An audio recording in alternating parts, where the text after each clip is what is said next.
여러분 편하게 잘 쉬셨습니까? 오늘 새벽은 조금 약간 더운 것 같은 느낌이 좀 들었습니다. 그렇다고 해서 다시 여름으로 가는 건 아니니까요. 예, 9월 6일입니다. 금요일이고요. 이데일리 TV 뉴스 브리핑 이제 시작하겠습니다. 어제 결국은 두 지수 코스피, 코스닥 다 떨어지고 무엇보다 삼성전자가 다시 6만 원대로 떨어졌다. 10개월 만에 다시 6만 전자가 됐다. 그리고 지난 6월 말에 근 9만 원까지 갔던 고점 대비해서 한 20% 좀 넘게 떨어졌다. 이제 이런 것들이 어제 시장에 좀 눈에 띄는 그런 모습들이었습니다. 별로 좀 안 좋긴 하죠. 엔비디아 주가가 어제도 반등을 못했다는 부분들이 조금 더 컸고요. 비단 국내 반도체주들뿐만 아니라 글로벌, 특히 아시아 쪽의 반도체주들 다 공이 좋지 않은 그런 모습들 보였습니다. 전반적인 큰 어떤 모습들, 큰 흐름들, 많은 관심을 가졌던 부분들은 이제 그쪽일 테고. 근데 이제 스멀스멀이라고 해야 될까요? 요즘에 계속해서 꾸준한 흐름을 보이고 있는 업종이 있습니다. 바로 통신업입니다. SK텔레콤과 KT의 주가가 꾸준히 장이 계속 흔들리고 불안함에도 불구하고 오르고 있고요. 그다음에 금융주들 좀 계속 좋죠.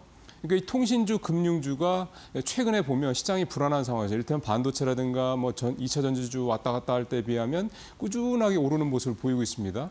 이 두 업종이 공통적으로 포함된 분야를 우리가 보통 경기 방어주다 이렇게 얘기를 합니다. 어제 한번 주가 볼까요?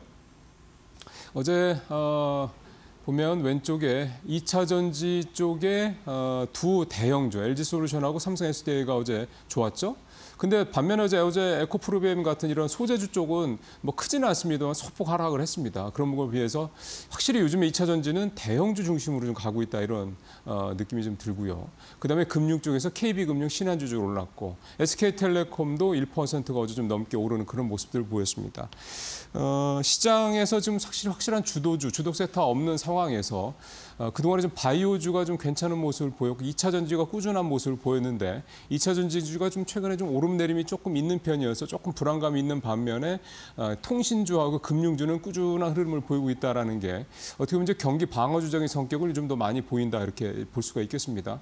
경기 방어주는 사실 별게 아니죠. 경기를 방어한다. 즉 경기 상황이 안 좋을 때 주가가 비교적 잘 방어한다 이런 얘기가 되는 거고 그럴 수밖에 없는 게 일단 기본적으로 캐시플로우가 안정적인 게 있습니다. 명확하게. 그런 게 일단 가장 크고 최근에 이제 금융주 같은 경우도 그렇겠습니다만 이 통신주라든가 이 금융주 또 이 유틸리티주 그다음에 이 필수 소비자주 같은 경우는 미국 시장에서 보더라도 확실히 이제 필수 소비자나 이런 쪽들이 좀 주가가 방어를 잘 하고 있다라는 게 나타나고 있기 때문에 결국 우리나라도 우리 시장에서도 이런 쪽에 업종들을 좀 살펴보실 필요가 있겠다 생각이 듭니다. 근데 사실은 장이 전체적으로 안 좋으면요, 이렇게 비가 내리거나 소나기가 오면요, 피하는 게 사실은 잘 하는 거다 이렇게 생각이 좀 듭니다.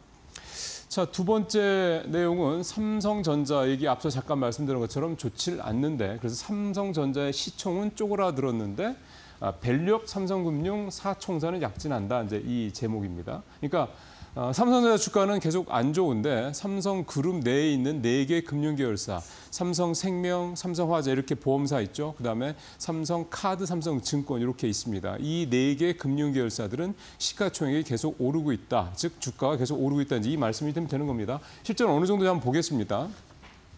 표를 보시면 제일 왼쪽에 삼성전자, 삼성생명, 삼성화재, 삼성카드 이렇게 위에 쭉 있고요. 삼성증권은 이제 칸이 모자라서 뺀 모양입니다. 어쨌든 1월부터 8월까지 시총 변화가 나타나고 있는데 삼성전자는 21%, 22%까지 갔다가 지금 20%까지 또 떨어지기도 했고 8월 현재 21% 턱걸이한 상황인데요.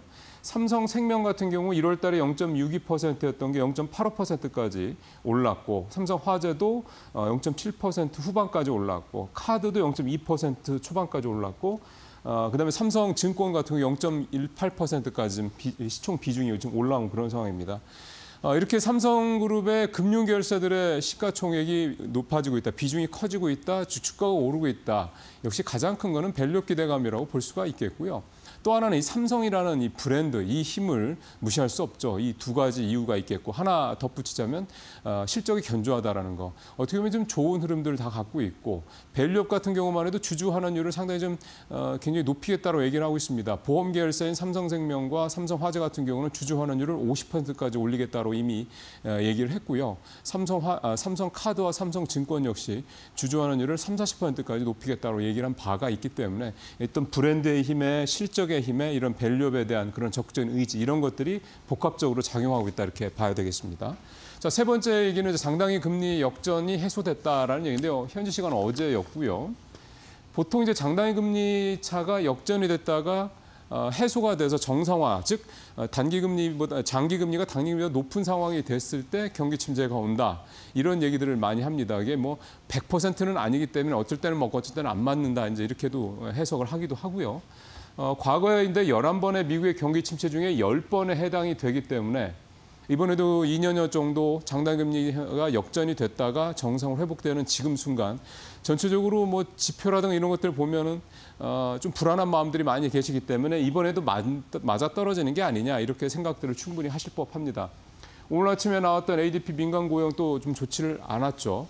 그러다 보니까 내일 고용지표에 대한 8월 고용지표에 대한 좀 불안감이 확실히 좀 있을 수밖에 없다는 생각이 듭니다. 뭐 다행히 ISM 서비스업과 이제 S&P 서비스업 지수는 좀 괜찮아서 뭐 그렇게까지 아직은 서비스업으로 미국 경제가 버티고 있다 얘기를 하는 건데 서비스업 하나만 가지고 미국 경제가 계속 버틸 수도 없는 노릇이기 때문에 결국은 경기가 계속 둔화되고 있는 만큼 분명하다 이렇게 좀 봐야 될 것 같고요. 일단 아무래도 내일이죠. 내일 오늘 밤 늦게 이제 나올 이 8월 고용 보고서 여기서 이제 어느 정도나 나올 것이냐 시장 예상치 정도만 나와준다면 연준의 금리나 수준도 뭐 25pp 정도가 될 텐데 만약에 시장 예상치보다 많이 떨어진다 그러면 역시 B컷으로 갈 가능성이 워낙 높다라는 점 이런 점들이 상당히 좀 시장의 불안감을 크게 키우고 있는 부분들이다 이렇게 좀 볼 수가 있겠습니다. 어쨌든 오늘 밤 늦게 나올 우리는 뭐 주말로 들어가는 상황이긴 합니다만 밤 늦게 나올 8월 고용 보고서 주요 내용들 잘 살펴봐야 되겠습니다. 자, 오늘 마지막 얘기는 우리금융 얘기를 좀 해야 되겠습니다. 오늘 이데일리 신문에서 보면 1면하고 3면에 걸쳐서 어떻게 보면 가장 중요하게 다룬 주제가 우리금융 문제입니다. 일단 우리금융 상황의 가장 큰 문제는 전 회장이죠. 손태승 전 우리금융지주 회장의 친인척 관련된 이 부정적인 대출 문제, 이 사태인데요.